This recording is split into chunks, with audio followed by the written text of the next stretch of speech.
Alors bonjour, moi c'est Marilyn Bertion, mais je suis intervenante dans le milieu scolaire pour la commission scolaire Chemin du Roi, plus précisément à l'école secondaire des Pionniers.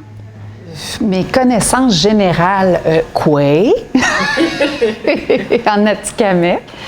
Non, bon, écoute, c'est sûr que si on y va plus au niveau historique, on sait que toute l'histoire qui découle, qu'on vit présentement, du fait qu'il y a eu des traumatismes qui se sont faits dans les communautés, en fait, c'est sûr que tout ça découle des pensionnats. Et c'est un petit peu de là que tout part mon travail aussi avec les jeunes dans les écoles, tu sais, parce que le fait qu'il y a eu ces traumatismes-là qui ont été faits, causés, on les voit encore aujourd'hui, en 2021, on peut encore les percevoir chez les jeunes.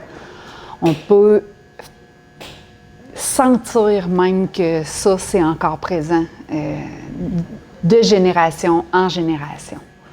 Un jeune qui arrive, la chose la plus marquante, c'est qu'il ne parle pas.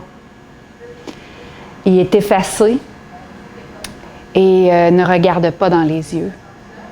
À Manawan, des fois, juste, il y a des petites choses qui changent.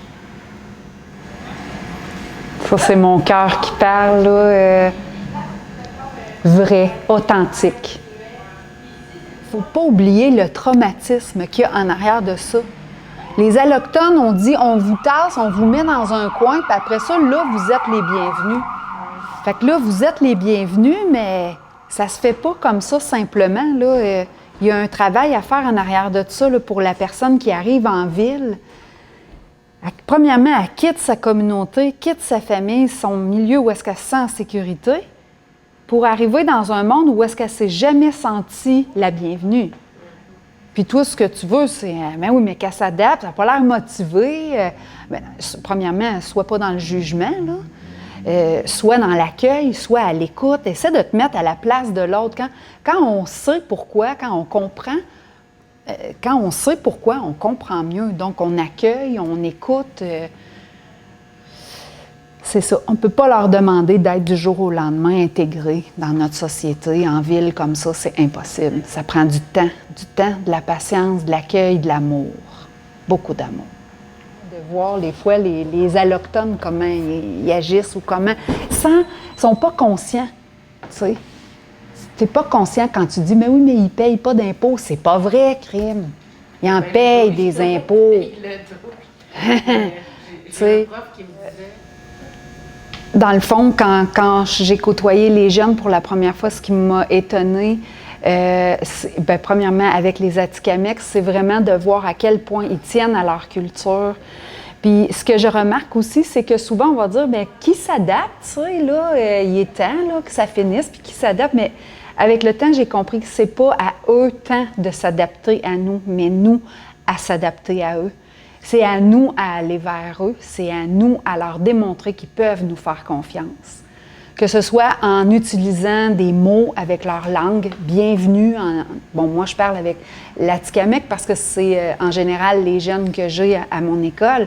Bienvenue, salut, quoi, comment ça va dans leur langue. Mettre des objets aussi qui correspondent à leur culture. Ça peut être juste faire un capteur de rêve, démontrer qu'il y a de l'intérêt pour leur culture, c'est ça. On parle beaucoup de la sécurisation culturelle dans les hôpitaux, mais je crois aussi que c'est nécessaire de le faire dans les écoles. Je déterminerais ça en 3 parties. Le savoir, donc avoir des connaissances sur la culture, sur l'histoire des nations. Ensuite, le savoir-être, comment on se comporte avec les jeunes. C'est ma clientèle, donc c'est pour ça que je dis les jeunes. Comment se comporter et le savoir-faire. Qu'est-ce qu'on fait aussi, qu'est-ce qu'on fait concrètement dans une classe ou dans une école pour leur permettre de sentir qu'ils sont les bienvenus, qu'ils peuvent faire confiance aux gens qui les entourent. C'est selon moi ce qui est le plus important, créer un lien de confiance. Alors, Les choses qu'on a fait au niveau autochtone, on a vraiment fait plus des recherches. Puis il y avait aussi un prof d'art plastique qui nous a donné du matériel pour débuter avec eux. Mais ce qui se passe, c'est que souvent, ce qu'on s'est aperçu, ces jeunes-là, ce qu'ils aiment, c'est créer. C'est pas partir d'un croquis établi qu'on dit « gars, fais ça ». Non, ils veulent créer. Donc, on a fini par comprendre ça, donc on leur laisse le libre arbitre, là. On leur laisse le libre choix de faire ce qu'ils aiment. On avait la COVID en plus, qui était un frein, mais c'est pas grave, on a quand même planté des petites graines. Dès le départ, quand on a su qu'on pouvait faire ce soutien-là auprès des jeunes autochtones, on les a regroupés tous ensemble, ça c'était avant la COVID, là. On les a mis en cercle.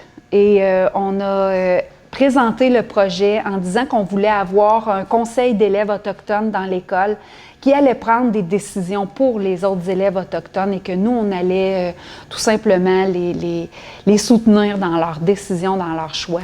On leur a demandé leurs intérêts. On a tout simplement apporté, nous, un intérêt à leurs intérêts. Donc, on a fait en sorte d'aller vers leur culture. Les jeunes autochtones aiment beaucoup le hockey. Donc, le soir, après l'école, on faisait des activités de hockey. C'était volontaire, tu viens pas, c'est pas grave.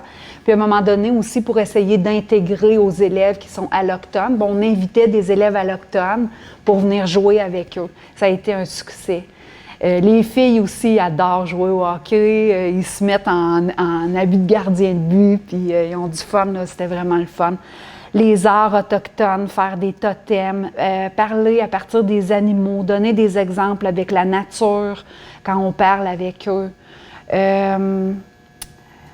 Ça, c'était les choses qu'on a fait. On a fait faire un Inukchuk pour graver les noms des élèves finissants autochtones. Donc, ça nous aide à les amener à avoir une persévérance. Tu sais, ton nom, un jour, il pourrait être sur l'Inukchuk.